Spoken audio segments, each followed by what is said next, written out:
আজকে একটু হাবড়াতে এসেছি এবং আজকে দুটো সানগ্লাস কিনলাম আমার জন্য। আর হচ্ছে এখন এসেছি মিষ্টির দোকানে। তো অনেকদিন পর মিষ্টির দোকানে এলাম, আসাই হয় না হাবড়াতে অ্যাকচুয়ালি। তো আজকে অনেকদিন পর ভাবলাম যে চলো একটু মামার সাথে একটু ঘুরে আসি, অফিস ছুটিও আছে। আর সেই কারণে একটুখানি মিষ্টির দোকানে এসেছি। চলো মিষ্টির দোকানে মানে দেখাই যে কত লোক আসে দূর দূর থেকে।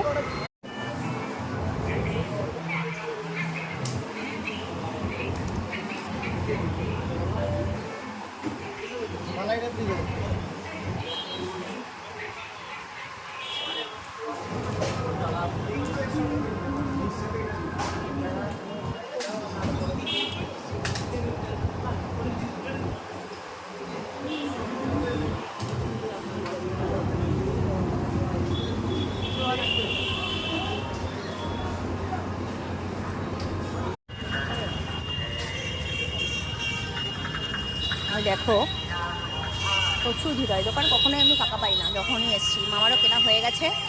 আর এখন আমরা বাড়ির দিকে বেরোবো। চলো টাটা।